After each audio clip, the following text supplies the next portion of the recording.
오늘 말씀의 제목은 이 어둠을 집어삼키는 언약의 등불이라는 제목으로 구속사 시리즈 3권 마태복음 족보 1기 14대에 관한 말씀을 이어가도록 하겠습니다. 오늘은 특별히 이 마태복음 1장 예수님의 족보 속에 타오르고 있는 언약의 등불, 언약의 등불의 위대성에 대해서, 언약의 등불의 위대성에 대해서 우리가 집중해서 살펴보도록 하겠습니다. 자, 마태복음 족보 속에 유일하게 2번 카운트되는 인물이 한 명 있다고 그랬죠. 기억나십니까? 누구예요? 다윗이죠. 예. 다윗만 2 times 2번 카운트했어요. 마태복음 1장 6절 말씀 보시면 "이새는 다윗 왕을 낳으니라." 이게 1기 14대의 끝이죠. 여기 한 번 카운트됩니다. 그리고 2 기의 시작, 다윗은 우리의 아내에게서 솔로몬을 낳고 여기서 다시 한번 두 번째로 카운트되죠. 이렇게 마태복음 족보에 보통 한 번씩만 카운트되는 게 정상인데 다윗만 2번 셈했습니다. 자, 그렇다면 하나님이 다윗만 2번 카운트하신 이유가 무엇인가? 성경에서 2번 반복된다는 것은 강조의 의미를 가지고 있어요. 다시 말해 마태복음 족보에서 하나님은 다윗을 강조하고 싶으신 거예요. 다윗만 2번 셈했습니다. 다윗을 2번이나 카운트하신 이유, 그것은 바로 마태복음 족보의 중심 인물이 다윗이다, 이것을 보여주시고, 그 마태복음 족보의 중심 인물 다윗의 자손으로 오신 분이 누구다? 예수 그리스도다. 이것을 강조하기 위해서 다윗을 2번 기록했어요. 다윗이 마태복음 족보를 여는 키, 열쇠와 같은 인물이라는 거예요. 그러니까 우리도 다윗의 주목을 해 봐야겠죠. 실제로 마태복음 족보에 2번 기록된 다윗은 온 우주 만물의 통치자이자 온 우주 만물의 중심 인물인 예수 그리스도를 정확히 예표하고 있습니다. 그러니까 다윗이 더더욱 중요한 거예요. 왜? 마태복음 족보는 예수님의 족보잖아요. 그러니까 다윗을 2번 기록함으로써 다윗 또한 예수님을 예표하게 했어요. 그 증거가 있습니다. 다윗과 예수님 사이에 공통점이 있어요. 첫 번째 공통점, 다윗이 공식적으로 헤브론에서 처음 왕이 되었을 때의 나이가 30 세였다는 사실이에요. 이때부터 처음 공식적으로 하나님의 사명을 감당하게 되죠. 주전 1010년입니다. 그전까지는 목동으로 양을 쳤고, 그리고 사울에게 10년간 쫓겨다니면서 개인적으로 훈련받았죠. 한마디로 이것이 다윗의 사생애였다면, private life, 개인적인 삶이었다면 30 세부터 이제 public life, 공적인 사명을 감당한 것을 볼 수가 있습니다. 사무엘하 5장 4절 5절 말씀 보시면 다윗이 2번 왕이 됐다라고 정확히 기록하고 있어요. 근데 첫 번째 왕이 됐을 때 다윗의 나이가 몇 세다? 30 세였다. 그래서 총 40 년간 왕으로 통치했다. 근데 왕이 2번 되었죠. 먼저는 헤브론에서 유다 지파만의 왕으로 7년 6 개월을 통치하고, 첫 번째 왕의 모습이죠. 두 번째로는 예루살렘에서 12 지파 전체의 왕으로 33년간 통치했다. 총 40년, 6개월 다윗이 통치했는데 통치하기 시작한 처음 나이가 몇 세다? 30세다. 그럼 예수님도 어떻습니까? 예수님도 공식적으로 구원 사역을 위해 모든 이스라엘 백성들에게 드러나셨을 때의 나이가 예수님도 30세부터예요. 그전까지는 private life, 사생애를 살다가 30세부터 공식적으로 만왕의 왕으로서의 일을 시작하셨죠. 다윗이 왕으로 30세에 공식적인 업무를 수행했다면 예수님은 만왕의 왕으로서 30세부터 공적 임무를 수행하셨어요. 바로 다윗은 예수님의 예표, 그림자로 사용되고 있죠. 누가복음 3장 23절 말씀 보시면 예수님이 공식적으로 복음을 증거하시고 말씀을 가르쳤을 때의 나이가 30세였다라고 말씀하고 있죠. 30세. 다윗은 그러한 예수님을 예표하고 있어요. 두 번째, 다윗은 어떠한 면에서 예수님을 예표하고 있느냐? 바로 암흑기에 이스라엘 나라를 밝힌 시대의 등불이었다는 사실이. 한 타락한 인간인데 하나님은 그 다윗을 이스라엘 나라 전체를 밝히는 라이트, 램프, 등불로 사용하셨다는 거예요. 어두움을 밝히는 빛으로 사용하셨다. 뭔가의 메시지를 다윗을 통해 주고 싶으신 거였죠. 성경은 다윗을 가리켜 이스라엘 나라의 등불과 같은 존재로 여러 번 표현하고 있어요. 먼저 사무엘하 21장 17절 말씀 보시면 다윗이 전쟁에 나아가서 죽을 뻔했거든요, 적군에게. 그때 한 용사가 다윗을 구해 주면서 이런 말을 해요. 다윗이여, 다시는 우리와 함께 전쟁에 나가지 마소서. 이스라엘의 등불이 꺼질까 두렵습니다. 그랬어요. 여기서 이스라엘의 등불 누굴 말하는 거예요? 데이빗. 다윗 왕을 이스라엘의 등불로 표현하고 있죠. 빛이다. 또 열왕기상 11장 36절 말씀 보시면 이번에는 내 종 다윗에게 한 등불이 항상 내 앞에 있게 하리라 그랬어요. 다윗을 가리켜서 한 등불로 또 표현하고 있죠. 이것은 언제 하신 말씀이냐면 솔로몬이 죽음과 함께 나라가 둘로 나뉘어지죠. 북이스라엘과 남쪽 유다. 나라가 둘로 나뉘어지기 전에 북이스라엘을 다스릴 여로보암에게 하신 말씀이에요.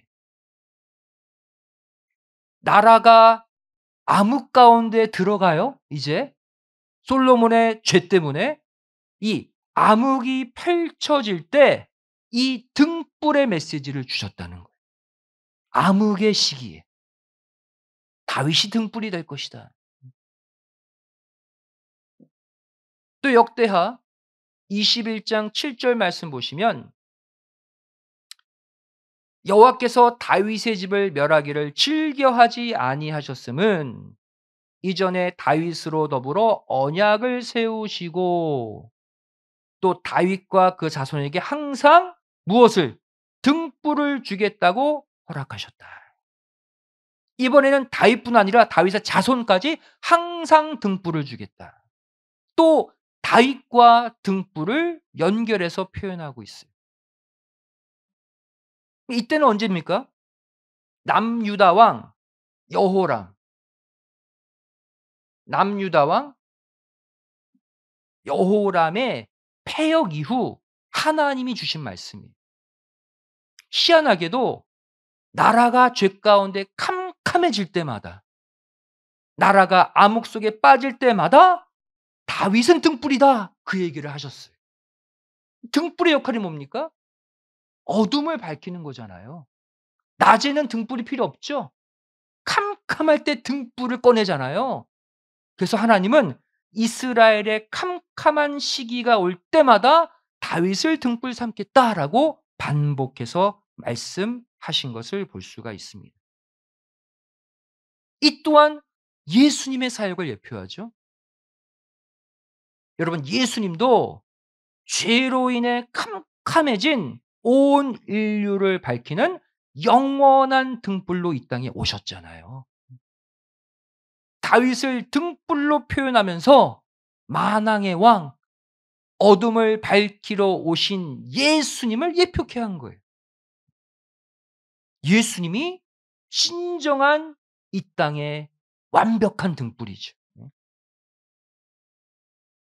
그래서 요한복음 1장 5절 말씀 보시면 빛이 어둠에 비치되 어둠이 깨닫지 못했다. 어둠을 인격체로 표현하고 있죠.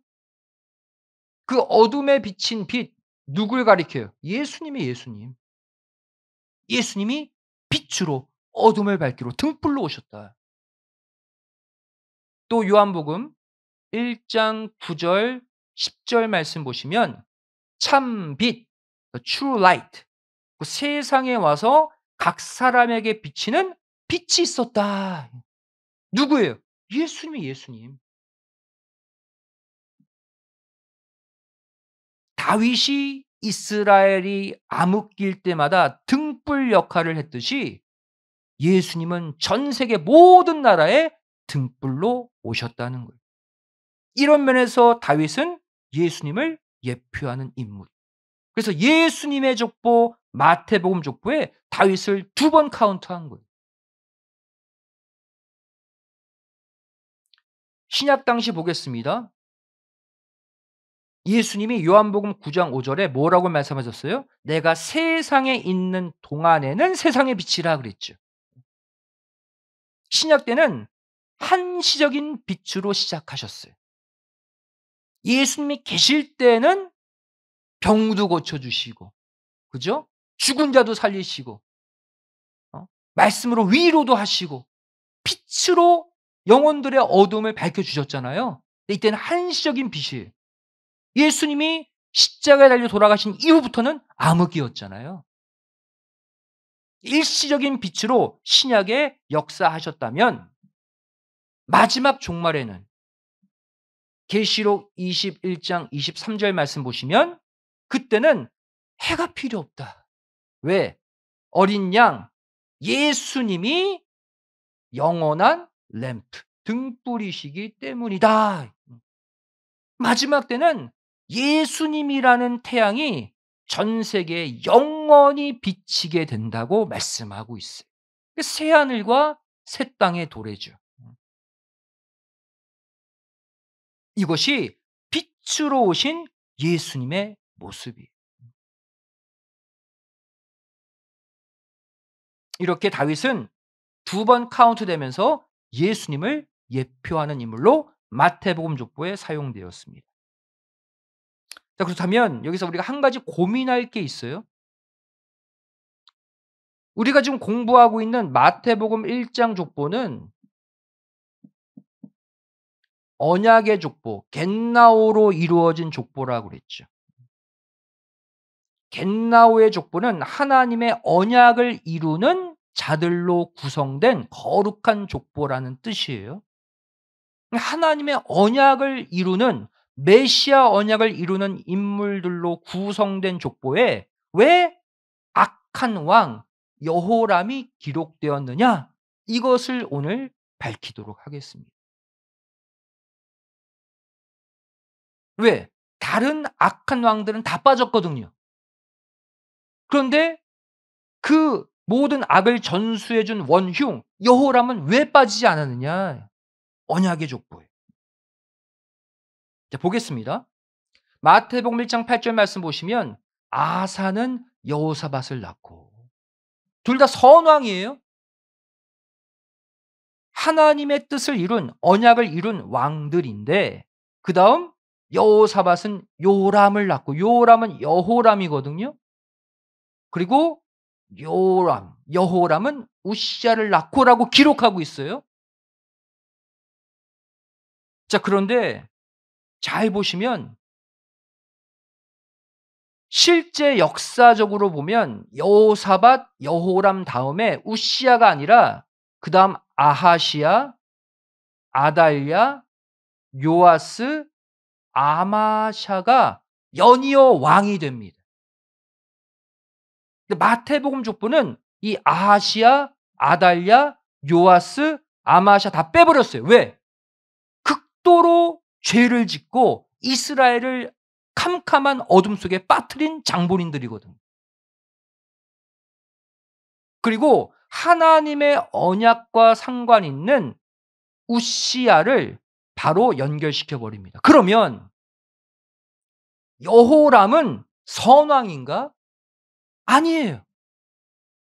이 여호람은요, 이후에 아하시야, 아달랴, 요아스, 아마샤에게 죄를 심어준 장본인이에요. 그럼 여호람도 빠져야죠. 다른 악한 왕이 빠졌으니까. 근데 왜 여호람만 기록했느냐? 언약의 족보예요. 이것이 주는 메시지가 있다는 거예요. 이 여호람을 통해 보여주고자 하시는 것이 있었다는 거예요.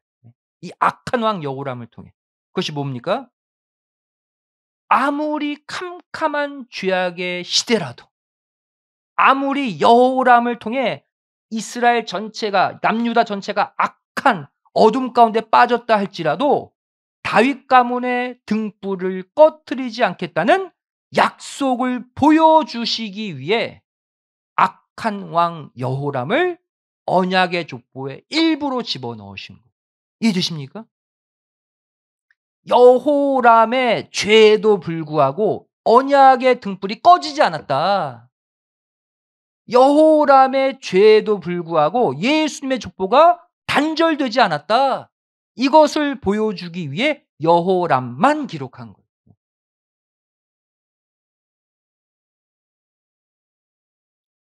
보겠습니다. 여호람이 어떠한 왕이었는지. 역대하 21장 5절 말씀 보시면 여호람이 나오죠. 32세에 예루살렘에서 왕이 되어서 8년을 통치했다 그랬어요.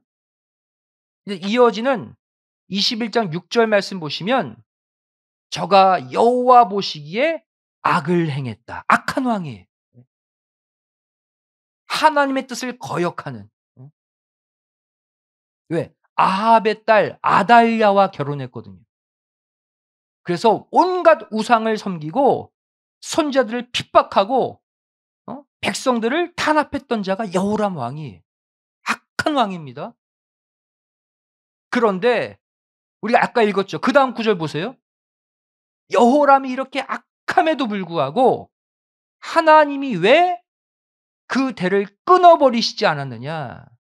바로 누구를 생각하사? 다윗. 다윗을 언약의 등불로 삼기로 약속하셨거든요.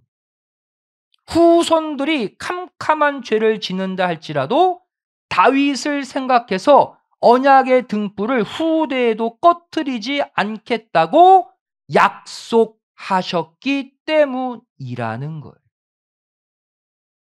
여호람의 죄에도 불구하고 나라를 멸망시키지 않은 이유가 바로 뭐다?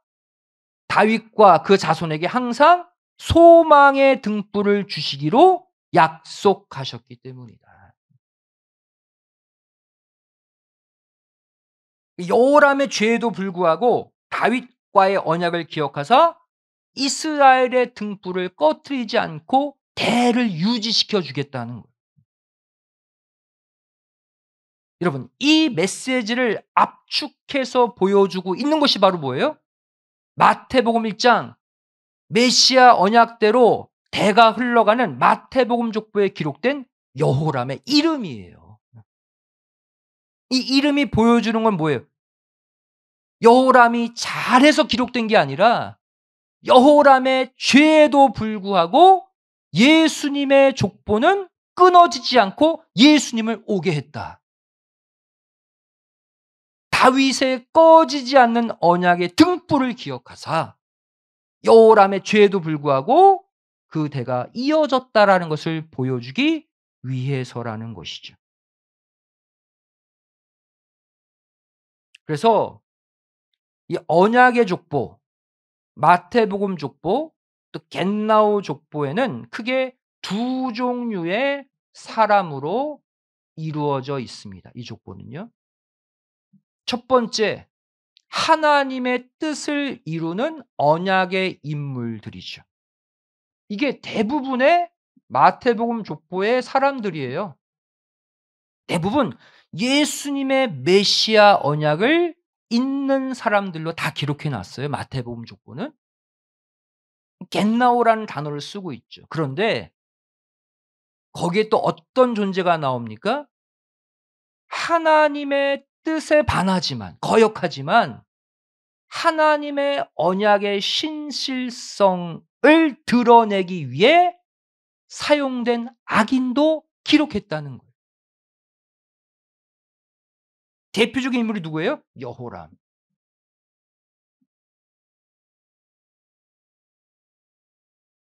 이 족보는 겟나오 족보, 언약의 족보잖아요. 언약을 잇는. 그러니까 여호람은 바로 뭐예요? 여호람의 죄에도 불구하고 메시아 언약, 다윗 언약을 이어가셨다라는 것을 보여주기 위해 한마디로 하나님의 언약을 보여주는 나쁜 예로 여호람을 기록한 거예요. 여하튼 하나님의 언약과 상관 있는 악인 그잖아요. 하나님의 언약의 신실성을 보여주기 위해 기록된 악인이 여호람인 거예요. 그러니까 하나님은요. 하나님의 언약의 신실성을 보여주기 위해 선한 사람도 사용하지만 누구도 악인도 사용한다는 것을 아셔야 돼요. 악인들의 죄를 드러내 놓고 그럼에도 불구하고 하나님의 언약의 등불이 더 강하다. 그 악인의 어둠을 집어삼킬 수 있는 것이 하나님의 언약의 등불임을 여호람을 통해 보여주고 계신 것입니다. 여기서 우리는 중요한 교훈을 얻습니다. 여호람이란 인물을 통해서. 바로 하나님의 언약의 등불은 아무리 강력한 죄악의 어둠도 굴하지 않고 집어삼키는 강력한 빛이라는 것을 꼭 믿으시기 바랍니다. 이게 마태복음 족보의 교훈이에요. 여호람이 아주 큰 죄를 저질러도 다윗과 언약한 언약의 등불이 여호람의 죄를 집어삼키고 흘러간 거예요. 그것을 보여주기 위해 악인 여호람을 기록했어요. 결국 하나님이 다윗과 맺은 언약의 등불은요. 여호람, 아달랴 얼마나 많은 죄를 저질렀어요. 성경 보세요. 여호람 그 아내 아달랴의 우상 숭배의 죄. 나라를 시꺼멓게 만들었어요. 또 하나님의 선지자들을 핍박한 죄 많이 죽였습니다. 또 남유다 백성들을 타락시킨 죄 함께 우상 섬기게 만들었어요.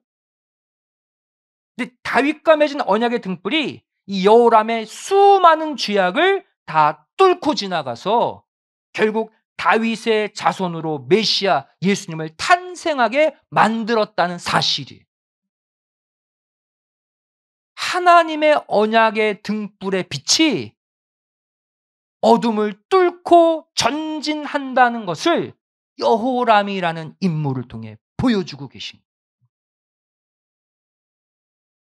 우리도 마찬가지입니다.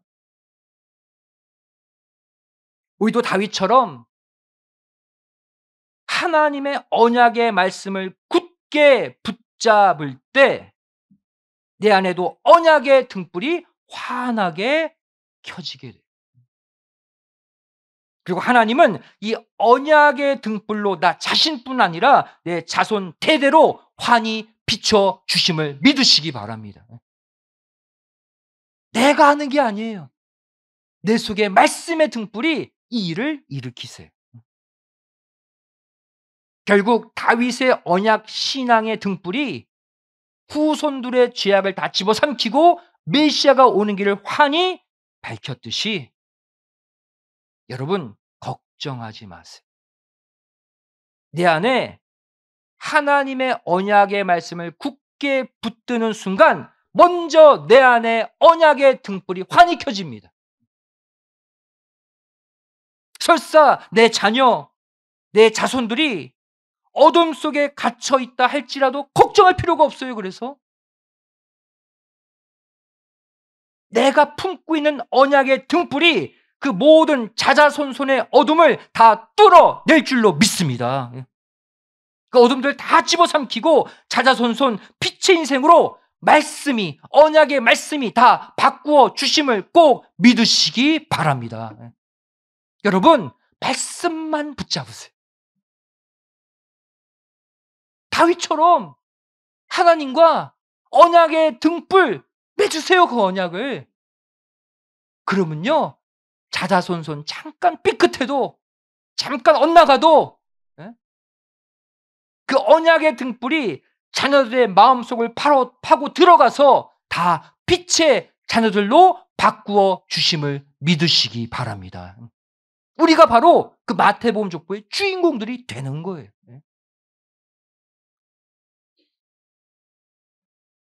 역대하 21장 7절 말씀 다시 보세요. 이 말씀 준비하면서 이 구절이 너무나 고마운 거예요. 보세요. 분위기 좋지 않습니다. 여호람이 이 남유다를 쑥대밭을 만들어 놨어요. 우상 숭배 딴지로 만들어 놨는데 그럼에도 불구하고 하나님이 이 여호람 가문, 다윗의 가문을 멸하지 않겠대요. 왜? 다윗과 세운 언약의 등불을 기억하사.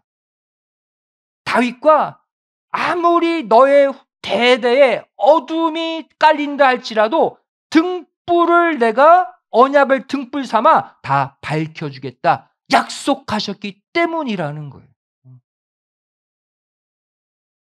이렇게 하나님이 허락하시면, 하나님이 빛으로 너의 자자손손 밝혀주시기로 약속하셨다면 믿으면 끝날 줄로 믿습니다. 믿으면 이루어지는 거예요. 다 빛으로 바꿔주세요. 하나님이. 이 말씀 보세요. 언약의 말씀이 있는 가정은 하나님이 절대 멸하시지 않는데요. 이 나라가 축소판이 우리 가정이에요. 내가 다윗이에요. 내가 하나님의 언약의 말씀 굳게 붙잡으면 나와 맺은 언약을 등불 삼아서 내 가정을 멸하시지 않고 내 가정을 살려주신대요.